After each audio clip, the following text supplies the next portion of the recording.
चलिए आज हम लोग लाइट करते हैं चैप्टर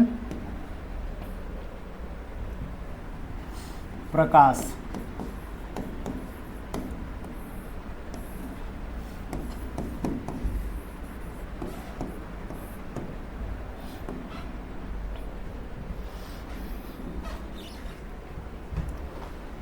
ठीक है ना, तो अभी हमारा सेकंड लास्ट रहेगा साउंड लाइट।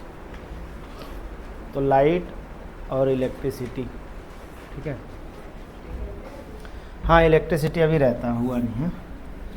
आज तो मेन कोर्स वाले कोई भी नहीं है ना, सब सारे ऑनलाइन हैं। तो देखिए इसमें पहला सवाल एक एक करके, ये चूँकि चैप्टर बड़ा है तो इसको सेगमेंट बाय सेगमेंट करेंगे। पहले मतलब क्या क्या पढ़ेंगे, हमें जानना कितना है। एक तो लाइट को जाएंगे, डिफाइन करेंगे लाइट है क्या, रिफ्लेक्शन क्या है, रिफ्रैक्शन क्या है ना, इमेज का फॉर्मेशन कैसा होता है। इसके बाद हम इसमें देखेंगे एक सवाल बहुत है कि लाइट की दोहरी प्रकृति, ड्यूल नेचर है लाइट की ना, ये इसमें होगा। इसके अलावा हमें इसमें लेंस करने हैं, मिरर करना है, इसके अलावा रिफ्लेक्शन करना है, रिफ्रैक्शन करना है, स्नेल्स लॉ है, ठीक है। इसके साथ साथ टोटल इंटरनल रिफ्लेक्शन जानना है, प्रकाश का व्यतिकरण है, विवर्तन है, ध्रुवीकरण है, ये सारी घटनाएं हैं। तारों का टिमटिमाना है, या डॉपलर इफेक्ट जो हम लोगों ने बात किया था कि कोई तारा पास आ रहा है, दूर जा रहा है, ये सारा कुछ इस चैप्टर के अंतर्गत है। बड़ा सा चैप्टर है। तो लाइट कह लें, ऑप्टिक्स कह लें, एक ही बात है। ऑप्टिक्स का मतलब भी प्रकाश ही है। ऑप्टिकल फाइबर मतलब प्रकाश तंतु, जिससे हमारा इंटरनेट केबल चल रहा है, ऑप्टिकल फाइबर। तो इसमें देखिए सबसे पहले लाइट के बारे में कि लाइट भी एक प्रकार का एनर्जी है, सोर्स ऑफ एनर्जी है ना। जैसे ध्वनि एक सोर्स ऑफ एनर्जी है, हीट एक सोर्स ऑफ एनर्जी है, उसी तरह से लाइट भी एक ऊर्जा का ही रूप है ना। दूसरा कि लाइट की खासियत ऐसा है कि लाइट खुद ही नहीं दिख सकते, हमारी आंखें लाइट को नहीं देख सकती हैं। लाइट क्या करती हैं, केवल वस्तुओं को देखने में सहायक हैं। जैसे ऑक्सीजन का रोल है कि ऑक्सीजन खुद नहीं जलता, लेकिन जलाने में सहायक है। बगैर ऑक्सीजन का जलना संभव नहीं है। इस तरह से लाइट में है कि लाइट को हम इटसेल्फ नहीं देख सकते, लेकिन लाइट वस्तुओं को देखने में सहयोगी है। तो इसमें पहला बिंदु हम लेते हैं कि हमें वस्तुएं दिखती कैसे है ना, वस्तुएं कैसे दिखती हैं, इस पे बात करेंगे। तो दिखने का जो कॉन्सेप्ट है वो सीधा सीधा है कि वस्तुएं दिखती हैं हमको रिफ्लेक्शन के थ्रू, यानी हमारी आँखों में देखने का कोई सेल्फ जो है क्षमता नहीं है। तो वस्तुओं को देखने के लिए रिफ्लेक्शन, जैसे किसी भी सरफेस पे लाइट पड़ती है, फिर वो रिफ्लेक्ट होकर हमारी आँखों तक आती हैं और फिर उसका इमेज ड्रॉ होता है और वस्तुएं हमको दिखती हैं।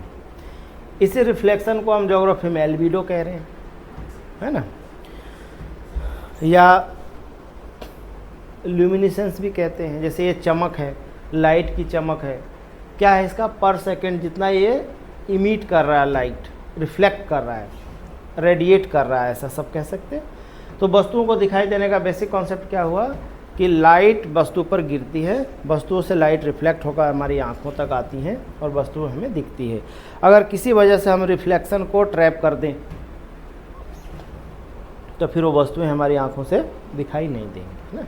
तो ये पहला बिंदु हो गया कि वस्तुएं हमें दिखती कैसी हैं। तो साफ से जवाब है कि हमारी यानी मनुष्य की आंखों में देखने की क्षमता नहीं है, केवल हमारी रोशनी में रिफ्लेक्शन के थ्रू हमें वस्तुएं दिखती हैं, ठीक है। अब इसके बाद अगला पॉइंट इसमें आता है कि जब इनिशियल फेज में लाइट की स्टडी हो रही थी तो पहले साइंटिस्ट का नाम आता है न्यूटन का ना।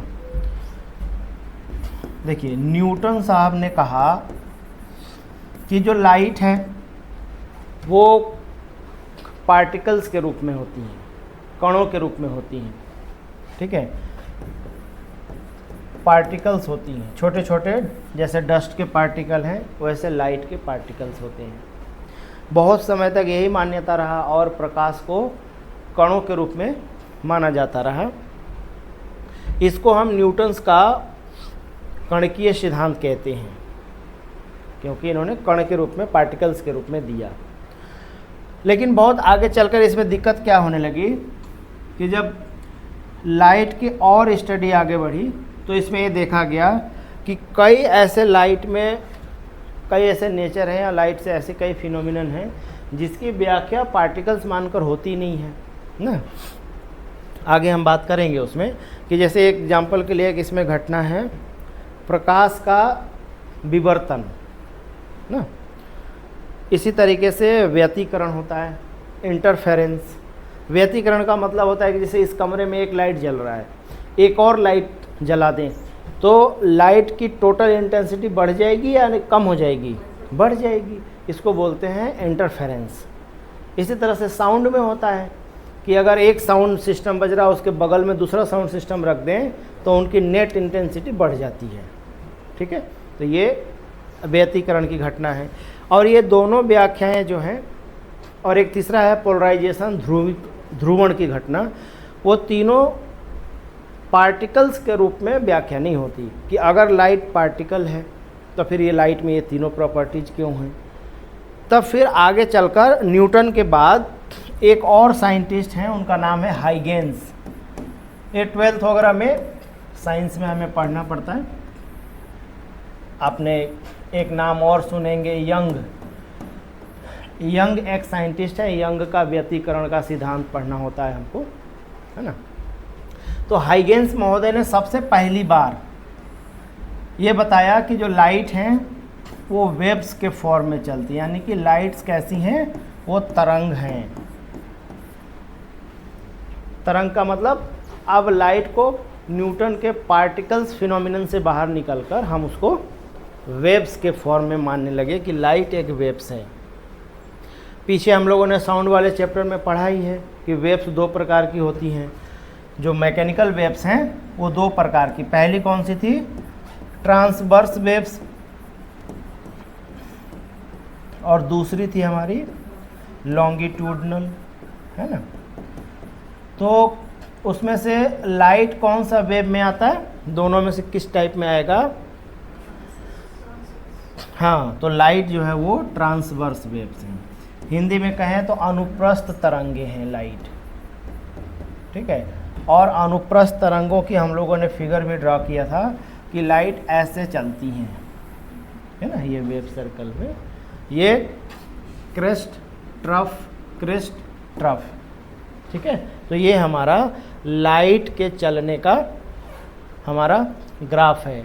या यूं कहें कि लाइट वेव्स जो हैं जब चलती हैं तो जो मीडियम के पार्टिकल्स हैं, मीडियम के जो कण हैं, वो परपेंडिकुलर वाइब्रेशन करते हैं। ऊपर नीचे का मतलब क्या हुआ कि परपेंडिकुलर वाइब्रेट करते हैं। एक कोई और आया है,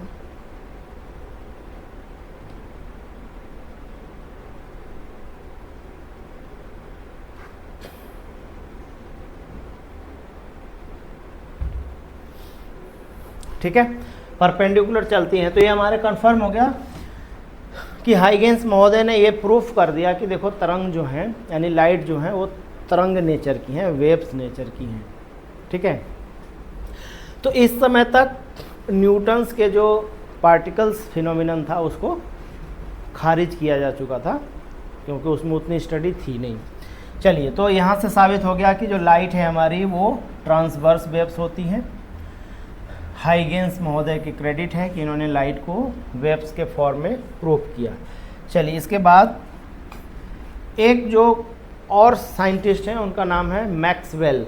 हाँ, जो ठीक है, उनका नाम लिख लेते हैं, मैक्सवेल। मैक्सवेल महोदय ने ये बताया कि जो लाइट है वो विद्युत चुंबकीय तरंगें होती हैं, ठीक है ना। तो इलेक्ट्रोमैग्नेटिक वेव्स बताया लाइट को, और ये और अगले स्टेप की जानकारी थी कि लाइट और कुछ नहीं बल्कि इलेक्ट्रोमैग्नेटिक वेव्स हैं। तो इससे भी तरंग प्रकृति है, लेकिन उन्होंने इलेक्ट्रोमैग्नेटिक नेचर बताया लाइट की। और फिर जो हमारा ये चार्ट याद करिए। इस चार्ट में अब एक बार ध्यान से देखेंगे, यहाँ पर क्या था हमारा गामा रेज, फिर से रिवाइज हो जाएगा जस्ट। ये क्या था एक्स रेज, इसके बाद यूबी, हम यहाँ लिख लेते हैं यूबी रेज था इधर। इसके बाद बीच में क्या है विजिबल है ना यूबी, और इसके बाद इधर क्या है इंफ्रा यानी अवरक्त किरणें हैं इंफ्रारेड। तो यानी ये हमारा, इसको हमने नाम दे दिया दृश्य प्रकाश, विजिबल लाइट। और फिर आगे इसका अपना माइक्रोवेव्स, रेडियो वेव्स एंड ये था हमारा सीक्वेंस। यानी हमें इंटरेस्ट किस में है कि जो हमारा लाइट है वो बिटवीन ये है ना, किसके किसके बीच में है लाइट, यूवी और इंफ्रा के बीच में। इस पे क्वेश्चन है कि जो हमारा विजिबल लाइट है वो किन के बीच है, तो ए है हमारा अल्ट्रा वायलेट और बी है हमारा इंफ्रारेड। कोई है क्या?